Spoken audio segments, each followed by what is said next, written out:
Sir ಈ ಥರ time ಕೊಟ್ಟು ಈ ಥರದೊಂದು ದೊಡ್ಡ ಸಿನಿಮಾ ಮಾಡುವಾಗ ಕೋಟ್ಯಾಂತರ ರೂಪಾಯಿ ದುಡ್ಡು ಹಾಕುವಾಗ ಒಂದು ಮೈಂಡಲ್ಲಿ ಇರುತ್ತೆ ವ್ಯವಹಾರದ ಲೆಕ್ಕಾಚಾರದಲ್ಲಿ, ಅಂದರೆ ಈ ಪಾತ್ರನ ಇವ್ರು ಮಾಡಬೇಕು ಹಾಗೆ ಹೀಗೆ ಅಂತ ಅಂದ್ಬಿಟ್ಟು ಪ್ರಮುಖ ಪಾತ್ರಧಾರಿಗಳನ್ನ ಕಲಾವಿದರನ್ನ ತಗೊಳ್ಳೋದು ಸಾಮಾನ್ಯವಾಗಿ ಇದ್ದೇ ಇರುತ್ತೆ.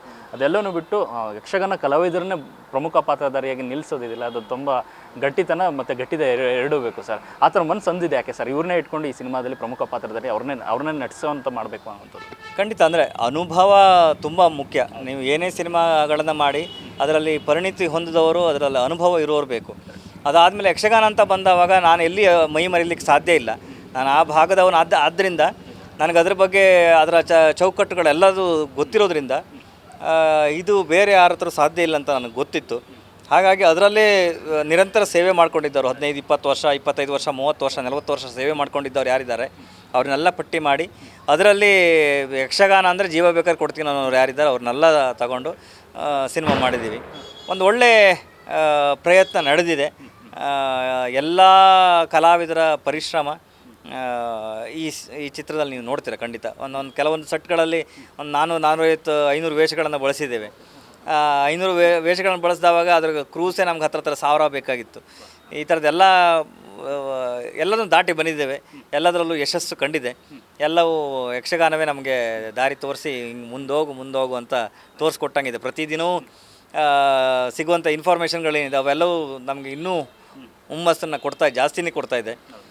ಇದ್ರ ಜೊತೆಗೆ ರೀಸೆಂಟ್ ಬಂದಂಥ ನಿನ್ನೆಯಿಂದ ನಡೀತಿರುವಂಥ ಬೆಳವಣಿಗೆ, ನಮ್ಮ ಪ್ರಚಾರದ ದಿಕ್ಕನ್ನೆಲ್ಲ ನೋಡಿದವಾಗ ಉಳಿದ 18 ಕಂಟ್ರಿಗಳಿಗೂ ನಮ್ಮ ಯಕ್ಷಗಾನ ಸಿನಿಮಾ ರಿಲೀಸ್ ಆಗುವಂಥ ಒಂದು ಕಂಪ್ನಿ ಒಂದು ಅಪ್ರೋಚ್ ಆಗಿದೆ. ಇವೆಲ್ಲವೂ ಬಹುಶಃ ನಾವು ನಮ್ಮ ಜೀವಮಾನದಲ್ಲಿ ಈ ಥರದ ಒಂದು ಹೆಜ್ಜೆಗೆ ಇಡ್ತೇವೆ ಅಂತ ನಮಗೆ ಗೊತ್ತಿರಲಿಲ್ಲ. ಬಹುಶಃ ಭಗವಂತನ ದಯೆ, ನಮಗೊಂದು ಸೌಭಾಗ್ಯ. ಈ ಸಿನಿಮಾದ ಮತ್ತೊಂದು ದೊಡ್ಡ ಸ್ಟ್ರೆಂತ್ ಅಂದರೆ ಸಿಂಗನಲ್ಲೂರು ಸಂಸ್ಥಾನದ ಒಡೆಯರು ಅವರ ಎಂಟ್ರಿ. ಯಾಕಂದರೆ ಈ ಕಥೆಯನ್ನು ತಗೊಂಡೋಗಿ ಶಿವಣ್ಣ ಅವ್ರಿಗೆ ಹೇಳಿದಾಗ ಅವ್ರ ಕಡೆಯಿಂದ ಬಂದಂಥ ರೆಸ್ಪಾನ್ಸ್, ಯಾಕಂದರೆ ಅವ್ರ ನೃತ್ಯ ಅಂದರೆ ಎಲ್ಲ ಇಷ್ಟಪಡ್ತಾರೆ, ಬಟ್ ಈ ಥರದೊಂದು ಯಕ್ಷಗಾನ ಯಾರೂ ನೋಡಿರಲಿಲ್ಲ ಆ ಥರ ಲುಕ್ಕಲ್ಲಿ. ಅವ್ರನ್ನ ಫಸ್ಟ್ ಅಪ್ರೋಚ್ ಕೊಟ್ಟಾಗ ಅವ್ರ ಕಡೆಯಿಂದ ಬಂದದ್ದು ರೆಸ್ಪಾನ್ಸ್. ನಾವು ಫಸ್ಟ್ ಶೆಡ್ಯೂಲ್ ಶೂಟ್ ಮುಗಿಸಿದ್ವಿ. ಅದನ್ನು ಕ್ಲಿಪ್ಪನ್ನು ಇಟ್ಕೊಂಡು ಮೇಡಮನ್ನ ಅಪ್ರೋಚ್ ಆದ್ವಿ, ಗೀತಮ್ಮನ್ನ. ಅವರಿಗೆ ವಿಜುವಲ್ಸನ್ನು ತೋರಿಸಿದ್ವಿ, ಈ ಥರ ಇದೆ, ಇದ್ರ ಬಗ್ಗೆ ಒಂದು ಕಲ್ಚರ್ನ ರೆಪ್ರೆಸೆಂಟ್ ಮಾಡಬೇಕು ಅಂತ ನಮ್ಮ ಆಸೆ, ಇದಕ್ಕೆ ನಿಮ್ಮ ಸಹಕಾರ ಇದ್ದರೆ ಚೆನ್ನಾಗಿರುತ್ತೆ ಅಂತ. ಅವರು ಅದನ್ನು ನೋಡಿ ಅವರ ಬಾಲ್ಯದಲ್ಲಿ ಅವ್ರ ಯಕ್ಷಗಾನ ನೋಡ್ತಿದ್ನಲ್ಲ ಹೇಳಿ ನಮಗೆ ಅಂದರೆ ನಮ್ಮನ್ನು ಸ್ವಲ್ಪ ಹುರಿದುಂಬಿಸಿದ್ರು. ಅದ್ರ ಜೊತೆಗೆ ನಾನು ಉದ್ದೇಶನೂ ಹೇಳಿದೆ, ಏನಕ್ಕೆ ಶಿವಣ್ಣನ ಇದರಲ್ಲಿ ಎಕ್ಸ್ಪೆಕ್ಟ್ ಮಾಡ್ತಾಯಿದ್ದೀನಿ ಅಂತ. ಒಂದು ಕಲ್ಚರ್ನ ನಾನು ರೆಪ್ರೆಸೆಂಟ್ ಮಾಡೋಕ್ಕೆ ಹೋಗ್ತಾಯಿದ್ದೀನಿ. ಇದರಲ್ಲಿ ಒಂದು ದೊಡ್ಡ ಕೈ ಬೇಕು, ಅದ್ರ ಜೊತೆಗೆ ಒಂದು ಬೆನ್ನೆಲುಬಾಗಿ ಹೆಗಲು ಕೊಡುವವರು ಬೇಕು. ಆ ಕಾರಣಕ್ಕೋಸ್ಕರ ನನಗೆ ನಿಮ್ಮ ಸಹಕಾರ ತುಂಬ ಅಗತ್ಯ ಇದೆ. ಇಲ್ಲಾಂದರೆ ನಮ್ಮ ಕಲ್ಚರ್ನ ನಾನು ರೆಪ್ರೆಸೆಂಟ್ ಮಾಡೋಕ್ಕೆ ತುಂಬ ಕಷ್ಟ ಆಗುತ್ತೆ. ಒಂದು ಸಹಾಯ ಮಾಡಿ ಅಂತ ಹೇಳಿದ್ದಕ್ಕೆ ಖಂಡಿತ ಅವ್ರು ಒಪ್ಪಿ ಖುಷಿಪಟ್ಟು ಅವ್ರು ಹೇಳಿದ ಡೇಟಿಗೆ ಬಂದು ನನಗೆ ಶೂಟ್ ಮುಗಿಸ್ಕೊಟ್ರು. ಇವೆಲ್ಲವೂ ಅವರ ಸರಳತನ, ಅದಾದಮೇಲೆ ಅವರ ದೊಡ್ಡತನ ಎರಡನ್ನೂ ತೋರಿಸ್ಕೊಡುತ್ತೆ. ಶೂಟ್ ಬಂದವಾಗಲೂ ಅಷ್ಟೇ, ಬೆಳಿಗ್ಗೆ ಬಂದವರು ವೇಷ ಹಾಕಿ ಸಂಜೆ ತನಕನೂ ಯಾವ ಏನು ಬರೀ ಲಿಕ್ವಿಡಲ್ಲೇ ಏನು ನೀರು ಕುಡ್ಕೊಂಡು ಜ್ಯೂಸ್ ಕುಡ್ಕೊಂಡು ಇದ್ದು ಸಂಜೆ ಅಷ್ಟೊತ್ತಿಗೆ ವೇಷ ತೆಗೆದಾದ್ಮೇಲೆ ಊಟ ಮಾಡಿದ್ರು. ಅಂದರೆ ಆ ಡೆಡಿಕೇಶನ್ ಪ್ರತಿ ಸಲಕ್ಕೂ ನಮಗೆ ಒಂಥರ ಅನಿಸ್ತಾಯಿತ್ತು.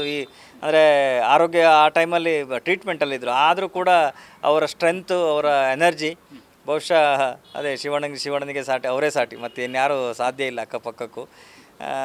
ಇವೆಲ್ಲವೂ ಕಂಡಾಗ ಭಾಳ ಖುಷಿಯಾಗುತ್ತೆ. ಒಂದು ಕಲೆ ಬಗ್ಗೆ ಅವರಿಗಿರುವಂಥ ಗೌರವ, ಇವರಿಷ್ಟೆಲ್ಲ ಮಟ್ಟದ ಸಹಾಯ ಮಾಡ್ತಾರಂತ ನಾನು ಕನಸಲ್ಲೂ ಎಣಿಸ್ಕೊಂಡಿರಲಿಲ್ಲ. ಅಂದರೆ ಸಹಾಯ ಮಾಡ್ತಾರಂತ ಗೊತ್ತಿತ್ತು, ಆದರೆ ಒಂದು ಮೇರು ನಟ ಈ ರೀತಿ ವೇಷವನ್ನು ಹಾಕ್ಲಿಕ್ಕೆ ಒಪ್ಪಿ ಅದಕ್ಕೆ ಗೌರವ ಸಲ್ಲಿಸಿದ್ದ ರೀತಿ ನಮಗೆ ತುಂಬ ಶ್ಲಾಘನೀಯ. ಅದ್ರ ಜೊತೆಗೆ ಇನ್ನೊಂದು ಅವರ ಸಹಾಯಕ್ಕೆ ನೋಡಿ, ಅದೇ ನಿಂತ ನೀರಲ್ಲ ಹರಿಯೋ ನೀರು ಅಂತ ಹೇಳೋದು. ಅದಕ್ಕೆ ನೋಡಿ ಇಷ್ಟೆಲ್ಲ ವ್ಯವಸ್ಥೆಗಳಿದ್ದರು. ಮತ್ತೆ ಪುನಃ ಪ್ರೊಡಕ್ಷನ್ಗೆ ಹೇಳ್ತಾರೆ, ಅವ್ರದ್ದು ಮಗಳು ಸಿನಿಮಾ ಬರ್ತಾಯಿದೆ 24ನೇ ತಾರೀಕು, ಫೈರ್ಫ್ಲೈ. ಖಂಡಿತ ಆ ಸಿನಿಮಾಕ್ಕೂ ಒಳ್ಳೆಯದಾಗಬೇಕು, ಆ ಸಿನಿಮಾಕ್ಕೂ ಜನ ಬಂದು ಸಿನಿಮಾ ನೋಡೋ ಥರ ಆಗಬೇಕು. ಕನ್ನಡದ ಪ್ರತಿಯೊಂದು ಸಿನಿಮಾವನ್ನು ಕನ್ನಡ ಪ್ರೇಕ್ಷಕರು, ಕಲಾಭಿಮಾನಿಗಳು ಥಿಯೇಟ್ರಿಗೆ ಬಂದು ಸಿನಿಮಾವನ್ನು ನೋಡಬೇಕು. ಕಲಾವಿದರಿಗೆ ನಮಗೆ ಬೇರೆ ಏನೂ ಗೊತ್ತಿಲ್ಲ, ನಮ್ಗೆ ಗೊತ್ತಿರೋದು ನೀವು ಒಬ್ಬರೇ. ನೀವೇ ಥಿಯೇಟ್ರಿಗೆ ಬಂದು ಸಿನಿಮಾ ನೋಡ್ತಾ ಇದ್ದರೆ ನಾವು ಇನ್ನು ಯಾರಿಗೆ ತೋರಿಸ್ಬೇಕು? ನಮಗೆ ಬೇರೆ ಯಾವ ಪ್ರಪಂಚವೂ ಗೊತ್ತಿಲ್ಲ, ನಮ್ಗೆ ಗೊತ್ತಿರೋದು ನೀವೊಬ್ಬರೇ. ಸೊ ಹಾಗಾಗಿ ಈ ತೂಕದ ತಕ್ಕಡಿಯಲ್ಲಿ ಸಿನಿಮಾಗಳನ್ನು ಹಾಕಿ ತೂಗುವುದನ್ನು ಬಿಟ್ಟು ಕಲಾವಿದರ ರೀತಿಯಲ್ಲಿ ನೋಡಿ ನಮಗೆ ಒಂದಿಷ್ಟು ಬದುಕಲಿಕ್ಕೆ ಅವಕಾಶ ಮಾಡಿಕೊಡಿ. ನಿಮಗೆ 1000 ದಿಕ್ಕಿರಬಹುದು ಬದುಕಲಿಕ್ಕೆ, ನಮ್ಗೆ ನೀವು ಒಬ್ಬರೇ ದಿಕ್ಕು. ಹಾಗಾಗಿ ನಿಮ್ಮನ್ನು ನಂಬಿದ ಒಂದಿಷ್ಟು ಕುಟುಂಬಗಳಿದೆ. ಕಲಾಭಿಮಾನಿಗಳೇ, ಕಲಾ ರಸಿಕರೇ, ದಯವಿಟ್ಟು ಕನ್ನಡ ಸಿನಿಮಾಗಳ ಬಗ್ಗೆ, ಕನ್ನಡದ ಏನು ಕಲಾವಿದರುಗಳ ಬಗ್ಗೆ ನಿಮ್ಮ ಏನು ಆಶೀರ್ವಾದ, ಶುಭಾಶೀರ್ವಾದ, ಹಾರೈಕೆ, ಕಾಳಜಿ ಎಲ್ಲವೂ ಇರಲಿ ಅಂತ ಹೇಳಲಿಕ್ಕೆ ಇಷ್ಟಪಡ್ತೀನಿ. ಸರ್, ಯಕ್ಷಗಾನದ ಈ ವೇಷ ಹಾಕಿದಾಗ ನಮ್ಗೆ ಗೊತ್ತಿಲ್ಲದಂಗೆ ಒಂದು ಎನರ್ಜಿ ಬರುತ್ತೆ ಸರ್. ಆ ಟೈಮಲ್ಲಿ ಶಿವಣ್ಣವ್ರಿಗೂ ಅನಾರೋಗ್ಯ ಇತ್ತು, ಅದರ ಮಧ್ಯನೂ ಕೂಡ ಆ ವೇಷ ಹಾಕಿದಾಗ ಅವ್ರನ್ನ ನೀವು ನೋಡಿದಾಗ, ಯಾಕಂದರೆ ಗ್ಲಿಮ್ಸಲ್ಲಿ ನೋಡಿದಾಗ ಮೈ ಮರೆತು ಕುಣಿತಿದ್ದಾರೆ ಅನ್ನೋ ಕಾಣಿಸ್ತಾ ಇತ್ತು ಸರ್. ಸೊ ಹೇಗಿತ್ತು ಸರ್ ಆ ಸೀನ್ ತೆಗೆಯುವಂಥ ಸಂದರ್ಭ? ಖಂಡಿತ ಅದೇ ಹೇಳಲ್ಲ, ಆ ಸಂಪೂರ್ಣ ಶೂಟಲ್ಲಿ ಅವರು ಆ ಎನರ್ಜಿಯಲ್ಲಿ ಸೇಮ್ ಎನರ್ಜಿ, ಮಾರ್ನಿಂಗ್ ಏನು ಎನರ್ಜಿಯಲ್ಲಿದ್ದರು ಈವ್ನಿಂಗ್ ತನಕ ಅದೇ ಎನರ್ಜಿಯಲ್ಲಿದ್ದರು. ಈವನ್ ಜೂನಿಯರ್ಸ್ ಸ್ವಲ್ಪ ಸುಸ್ತಾಗಿ ಕೂತಿದ್ದು ನೋಡಿದ್ದೀನಿ, ಬಟ್ ಶಿವಣ್ಣ ಕೂತಿದ್ದು ನೋಡಿಲ್ಲ.